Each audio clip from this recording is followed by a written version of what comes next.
美国总统拜登在白宫会见到访的中共中央政治局委员、外交部长王毅。王毅表示，在重返巴厘岛基础上，面向旧金山，推动中美关系止跌企稳。在会见美国总统国家安全事务助理沙利文时，王毅强调，中美关系面临的最大挑战是台独。王毅此次为期3天的访美之行取得哪些积极成果？为下一阶段中美保持高层交往奠定怎样的基础？来看看报道。 28号下午，公众号“玉渊谈天”发布了拜登会见王毅的现场视频。王毅首先转达习近平主席对拜登总统的问候，表示此次访问的目的就是同美方沟通，切实落实两国元首重要共识，在重返巴厘岛基础上，面向旧金山，推动中美关系止跌企稳，尽快回到健康稳定发展轨道。 王毅表示，一个中国原则和中美3个联合公报是两国关系最重要的政治基础，必须排除干扰，切实维护。中方重视美方需稳定和改善对华关系，我们要本着对世界、对历史、对人民负责任态度，按照习近平主席提出的相互尊重、和平共处、合作共赢3原则，推动中美关系真正稳下来、好起来。这不仅符合两国和两国人民根本利益，也是国际社会的共同期待。 拜登转达对习近平主席的问候，阐述了重视对华关系的立场，表示美方愿同中方保持沟通，共同应对全球性挑战。根据白宫在会后发表的声明，拜登认为此次会晤是中美保持沟通渠道畅通取得的积极进展。拜登强调了美国和中国需要负责任地管理两国关系中的竞争，并保持开放的沟通渠道。中美两国必须共同努力应对全球挑战。此外，拜登还对中国原国务院总理李克强的逝世表示哀悼。 另据美联社披露，拜登当天是在白宫罗斯福厅会见王毅外长，会晤全程对媒体闭门，但原本预计半个小时的会谈延长到1个小时。罗斯福厅位于白宫西翼，美国总统常在这里发表讲话和召开会议，也经常被用来宣布新的人事任命和提名。2021年11月16号，国家主席习近平同拜登总统进行了3个半小时的视频会晤，这也是中美关系史上两国元首首次举行视频会晤。当时美方会场就位于罗斯福厅。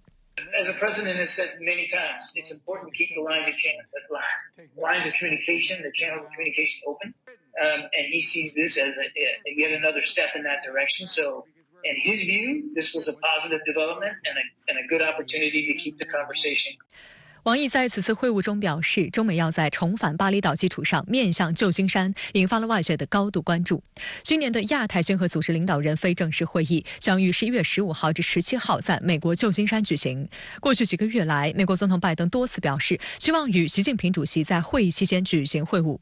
去年11月14号，中美元首在印尼巴厘岛举行会晤，就中美关系中的战略性问题以及重大全球和地区问题坦诚深入交换了看法，确定了要共同探讨中美关系指导原则的框架，并达成6条共识，涉及外交、财经、气候变化和公共卫生等多个领域。通过观察在巴厘岛会晤之后的中美关系，尤其是今年上半年我们注意到的这个所谓气球事件，我想两国元首呢应该或者可能应该呢坐下来要更深入的去探讨中美两国应该怎么样去构建一个真正的中长期两国关系稳定发展的框架，避免一些意外的事件或者说一些第三方因素对两国关系大局产生冲击。因为作为全球最重要的2个大国，中美关系的这个稳定性、延续性是非常重要的我想，怎么样来确立一个中长期的框架，是应该这个关注的焦点。王毅此次是应美国国务卿布林肯邀请，对美国进行为期3天的访问，是2016年2月以来中国外长首次正式访美。在华盛顿，王毅同布林肯举行2轮会谈，双方同意为实现两国元首旧金山会晤而共同努力。我们从这次王毅外长的访美的这个具体的过程，尤其是他跟拜登总统的这个会晤来看，美方呢确实表达了相关的这个诚意尤其是拜登总统明确的表示中美两国要管控竞争，那么要维持这个合作，以及呢确保沟通渠道的畅通。所以我想，这个都为中美两国元首接下来的成功的会晤呢打下了基础，做好了准备。王毅在与布林肯的会谈中表示，当前国际局势变乱交织，中美关系也处于关键十字路口。作为世界前2大经济体和安理会常任理事国，中美两国既面临各自发展任务，也面临共同问题挑战。我们始终认为，中美共同利益大于分歧矛盾，中美各自取得成功对彼此是机遇而非挑战。大国相处之道应是对话合作，而非零和博弈。我们主张中美关系应尽快重回健康稳定发展轨道，以造福两国，惠及世界。王毅表示，回首今年以来中美关系曲折历程，经验值得总结，教训需要汲取。最关键是要做到5个必须：必须遵守两国元首共识，必须稳定中美双边关系，必须保持沟通渠道畅通，必须管控分歧矛盾摩擦，必须推进互利合作。王毅强调，要实现中美关系稳下来、好起来，双方还应客观认识对方战略意图，正确看待中美交往中的竞争因素，厘清国家安全概念。所以，中美双方需要对话，我们要恢复对话，我们更要深入对话、全面对话，通过对话来增进我们的相互了解，消除误解和误判。那么，不断地寻求和扩大共识，开展互利合作，推动双边关系止跌企稳，尽快回到健康、稳定、可持续发展轨道。布林肯表示，近段时间美中保持交往和互动，开展坦率建设性沟通，取得积极成效。美方希望两国关系稳定可持续，愿同中方加强沟通，防止误判，探讨在需要合作的领域开展合作，筹备好美中下阶段高层交往。此外，中美双方还就巴以冲突等国际和地区问题交换意见。王毅表示，当务之急是防止更大范围的人道主义灾难，根本出路是落实两国方案。中方愿同各方一道，合作激活促和机制，为落实两国方案形成更广泛国际共识，探讨提供更有效国际保障。布林肯表示，中东地区维持和平稳定符合各方利益，美方同样认为应回归并落实两国方案。未来中美两国之间的这个合作我想会逐步的扩展开来。除了传统的，包括我们所熟知的也是拜登政府非常重视的气候变化这个全球治理等等一系列的问题之外，那么在围绕最近我们所关注的新近爆发的一系列的事态当中中美两国的合作可能也找到了一个新的增长点，包括巴以冲突。但是呢，这个拜登政府在他的这个国家安全战略报告当中已经明确的指出来未来这个中美之间的竞争是不可避免的。所以呢，我想接下来中美两国在很多的议题上仍然会存在竞争，包括我们所熟知的经贸问题。27号当天，王毅还同美国总统国家安全事务助理沙利文进行了战略沟通。据美国媒体披露，会谈持续了约3个小时，双方就中美关系、两国高层交往以及巴以冲突等共同关心的国际地区问题进行了实质性、建设性战略沟通。双方同意为实现两国元首旧金山会晤共同努力。It's a chance to continue the conversation that Jake himself has had with our PRC counterparts now for many, many months. It's another milestone in that effort to keep the lines of communication open with the PRC. 会议中，王毅强调，台海和平稳定面临的最大威胁是台独，中美关系面临的最大挑战也是台独，必须坚决加以反对，并体现在具体政策和行动上。此外，王毅还阐述了中方在南海问题上的严正立场，双方同意继续保持战略沟通。考虑到最近几年美国对台政策的一些变化，我想台湾问题在当前的中美关系当中的重要性不仅没有下降，反而在进一步的上升。原因就在于，从特朗普政府开始美国出于所谓推行这个对华战略竞争的需要，他在对台问题上越来越把台湾当成遏制打压中国的一个工具，它其实都是对中美关系的进一步的挑战。事实上，此前王毅已与沙利文在第3国进行了多轮长时间的深度战略沟通。5月在奥地利首都维也纳，双方2天多轮密谈长达8小时。而1个多月前在马耳他，王毅与沙利文的2天多轮会谈更是超过12小时。在27号与美国总统国家安全事务助理沙利文的会见中，王毅阐述了中方在南海问题上的严正立场。近来，美国军方加紧了在南海问题上炒作中国威胁的力度，对此，中国外交部、国防部等均在第一时间发声，予以严正驳斥。另一方面，美方代表团将出席29号起举行的第10届北京香山论坛。在中美外交、军事领域交流逐步回暖、重返巴厘岛、面向旧金山之际，美方搅局南海有何目的？来看看报道。根据美国白宫27号发布的新闻通稿，沙利文在会见中强调，对中方在南海的所谓危险、非法操作表示担忧。就在此前一天，美国印太司令部公布了一段38秒的视频，宣称一架中国战斗机本月24号在南海国际空域对一架美国空军飞机进行所谓不安全的拦截。对此，中国外交部发言人毛宁在27号的例行记者会上对此予以严正驳斥。美国军机不远万里到中国家门口炫耀武力，是造成海空安全风险的根源，也不利于地区的和平稳定。中方将继续采取坚决措施，维护国家主权安全和领土完整。美军印太司令部26号发布的视频显示，当地时间24号夜间，南海上空一架解放军歼11战机拦截一架美国空军 B-52轰炸机。美方宣称，美空军的 B-52轰炸机当时正在合法展开日常行动，中方一架歼11战机进行夜间拦截，以所谓不安全和不专业的方式贴近，在 B-52的机身前方和下方不到3米飞过，致使两机有相撞危险。印太司令部还宣称，这次拦截在夜间进行，能见度有限，方式违背国际飞行安全规则与规范，军用飞机在有意彼此靠近时，应以专业的飞行技术操作，并对另一架飞机的安全予以适当考虑。对此，有分析认为，此次美方曝光视频呈现出机型、时间和地点3个敏感特点，尤其是 B-52轰炸机是具备核能力的战略轰炸机，可携带搭载核弹头的巡航导弹，以夜色掩盖进入南海上空，特别是抵近我南海岛礁，会带来非常强的威胁意味，不禁让人怀疑美方此举有试探中国防空系统的目的。在这种情形下，中方必须派出战斗机对其进行近距离观察、识别、外逼，确保领土和主权安全。因此，美方的污称根本站不住脚。目前美方公布所谓视频实际上它的实质是美方的军机抵近中国进行飞行，有侦察的这个行为，也有威慑的行为。随着中方这个表明更清晰的表明我们的战略姿态美方也必须明白，他这样的抵近行为是不可接受的，是不会给中美关系带来任何积极的影响。在维护南海和平方面，中国毫无疑问是真心实意的，而恰恰是美国在挑动一些个别国家来利用一些既往的争议来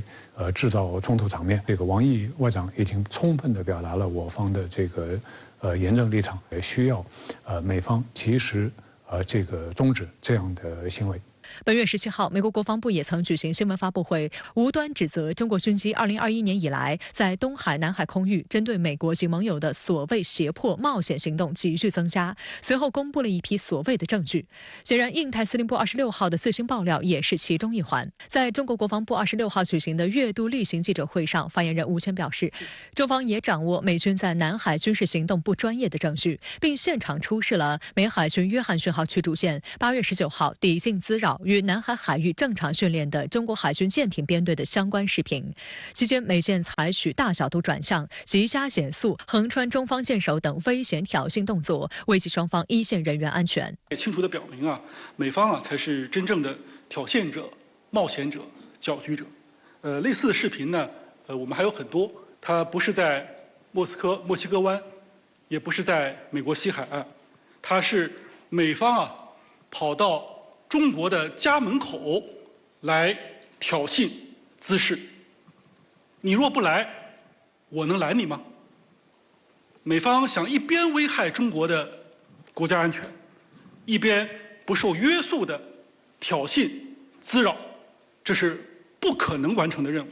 美方一面频频对中国发难，一面也在寻求和中国军方恢复接触。此前，中美双方都已证实，美方将派出美国国防部助理国防部长邦办中国事务主任卡莱斯参加29号至31号举行的第10届北京香山论坛。五角大楼周四发布声明称，美方欢迎有机会在香山论坛上与解放军代表就确保畅通与可靠的沟通渠道、确保危机沟通渠道、降低战略和行动风险以及避免误解进行对话接触。有评论认为，正因两军交流是中美关系中最敏感，也可能是风险最集中的领域，美方正在展现一种惯性的临阵示强对话模式，试图在对话前强行设置乃至主导对话议程。香港中国学术研究院研究部主任吕翔向深圳卫视记者表示，最近美国炒作的一系列中美间隙危险接近事件，是展现威慑、黑化中国，也是为了在接下来的中美高层接触中掌握更多对华压制筹码。我们在长期以来，美国在对华政策上都是存在严重的这个两面性，往往在寻求合作的时候，他们也会用一些冲突的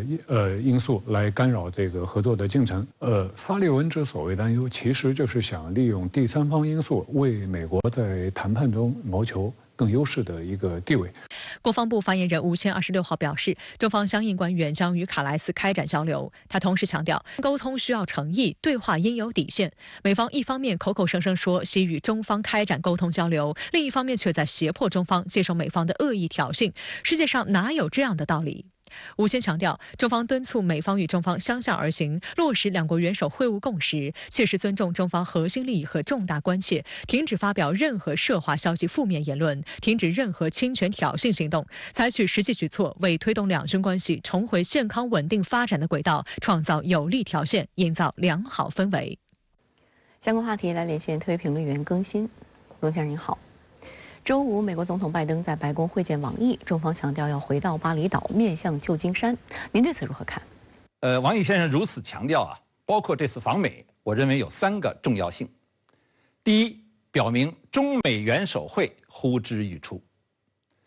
因为按惯例王毅先生在这个时点去访问美国，不仅是中美高官互动的礼尚往来，而且更重要的是为11月旧金山 APEC 中美元首会做筹备工作。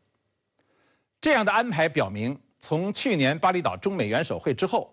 尽管今年初发生了气球事件等负面干扰，但整体来说，中美1年1次元首会的安排得以落实了，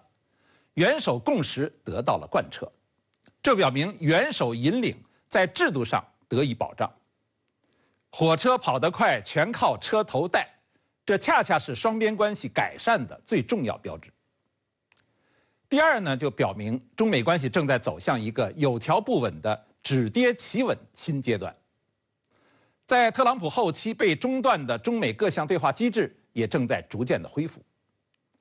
今年双边关系低高走到下半年高官互访和社会各界互动迅速的热络了。到这次王毅访美，两国经济领域2个工作组已经举行了首次的视频会议。美军方也组团将参加即将开幕的北京香山论坛等等。中美不论是高层还是民间，不论是政府还是议会，不论是中央还是地方，不论是老年还是中青年，都在全面恢复交流。美方呢也特别强调了这次王毅访美是回访，而且王毅与美国总统国家安全事务助理沙利文也再一次利用战略性沟通渠道进行对话，表明了对这个对话机制成效的认可。第三，王毅外长访美还表明，中国政府已经对中美关系以及世界大格局做出了准确清晰的定性评估。习近平主席最近几个月来接连会见了布林肯、基辛格、舒默和纽森等美国客人，每次呢都特别强调了中美关系的重要性，并且积极地倡导中美社会各界全面对话。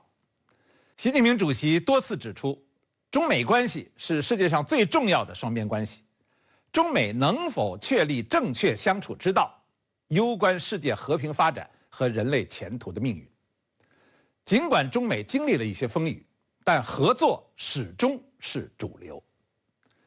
近期中美关系出现止跌企稳的势头，双方都应该珍惜，推动中美关系逐步走向正常化、成熟化、稳定化的方向。中美和则世界兴，确定中美是朋友，双方合作是主流，其实就是在回答今天的世界。中美将继续坚持和平发展、合作共赢的时代主流，世界不会走向新冷战，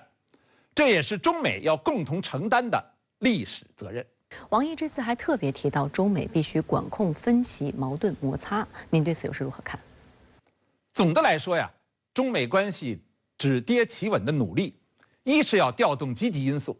二就是要克服消极因素。所谓克服消极因素呢，特别要注意的是不要发生误解误判，也就是说呀，要端正彼此之间的相互认知。美国的最大问题就是对中国的错误认知，表现出来的是在台湾、南海等一系列涉及中国核心利益问题上的负面言行。例如，就在王毅访美当天，美方就刻意地公布了在南海中美军事互动上的一些风险影像，而且高调炒作。它的主要意图啊，第一是希望继续维系在南海及中国家门口横行霸道的范围和力度，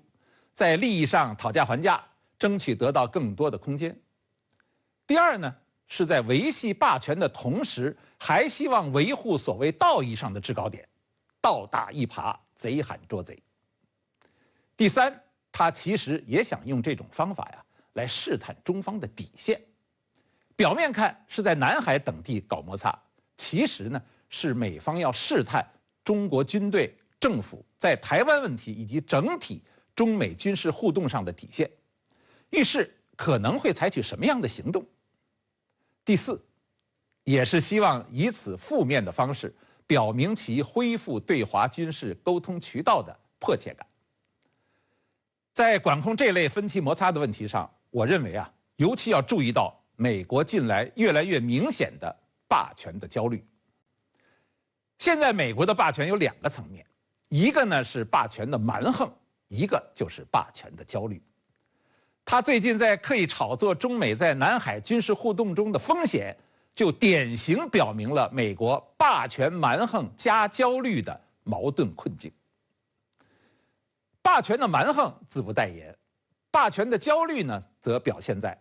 由于力不从心、缺乏自信，遇事啊常常是又想吃又怕烫，行为方式上呢就表现为不择手段、言而无信，甚至全无底线。既不能将心比心，不懂得换位思考，又常常以小人之心夺君子之腹，胡乱猜忌。行动上呢，就经常表现得色厉内荏、自相矛盾、进退失据。中美之间的矛盾分歧啊，虽然大大的小于我们合作的利益和共识，但它是中美关系的短板，常常限制着中美关系的恢复和发展。因此，准确认知美国霸权的蛮横加焦虑的特有复杂结构，特别是霸权的焦虑所形成的现在这些负面言行表现以及它的后续效应，对于全面管控中美关系，实现中美关系止跌企稳，不受干扰或少受干扰，意义非常重大。27号联合国大会紧急特别会议高票通过了48国共提的关于当前巴以局势的决议，呼吁立即实现持久的人道主义休战。在此前安理会已经有4个决议草案连续未能通过的情况下，联合国大会这一决议的通过有何意义？同时，坚定支持以色列的美国如今面临越来越大的国际压力。近日，美方一面呼吁停火，一边又在中东展开了对叙利亚的空袭，背后又是怎样的矛盾心理？来看看报道。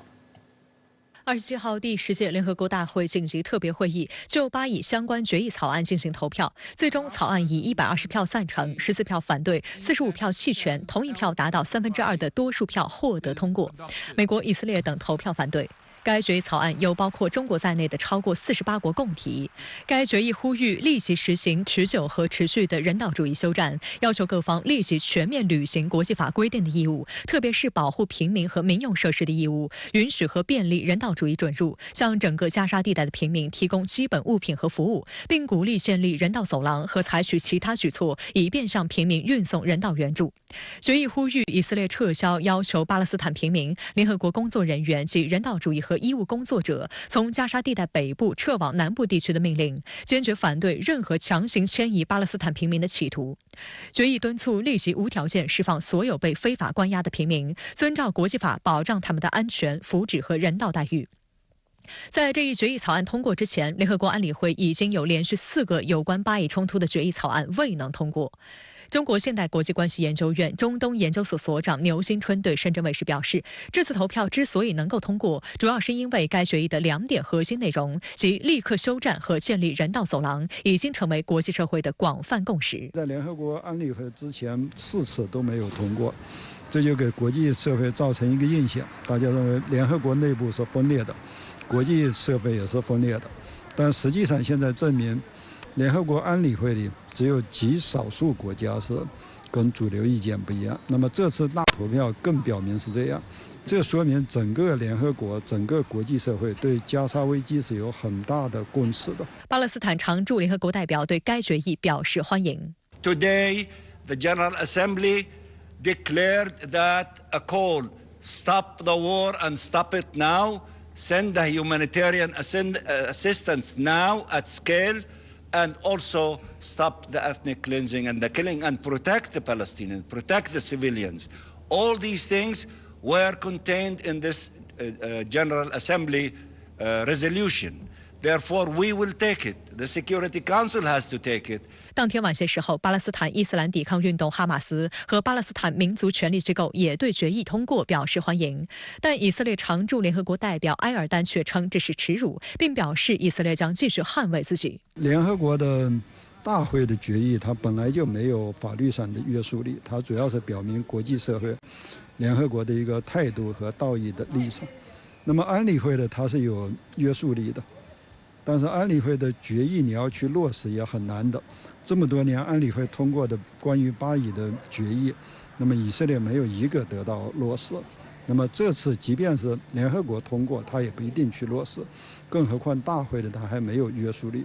所以要改变以色列和美国在地面上的行动，还需要有很长的路走呢。中国是这项决议的共同提案国，在表决中投了赞成票。中国常驻联合国代表张军表示，巴以新一轮冲突爆发后，中方从一开始就明确反对和谴责一切针对平民的暴力和袭击，强烈呼吁推动紧张局势降级，尽快实现停火止战，呼吁国际社会所有外交努力汇聚到这一目标上来。中方密切关注加沙地带人道局势，支持开辟人道救援通道，并向加沙地带提供了紧急人道援助。在这一决议通过的当天，美国白宫国安会战略沟通协调员科比表示，支持人道主义暂时停火，以使援助物资进入加沙，同时也让加沙的人们离开。这其中也包括提供汽油和恢复电力。对美国来说，现在确实它跟以色列利益上有分歧。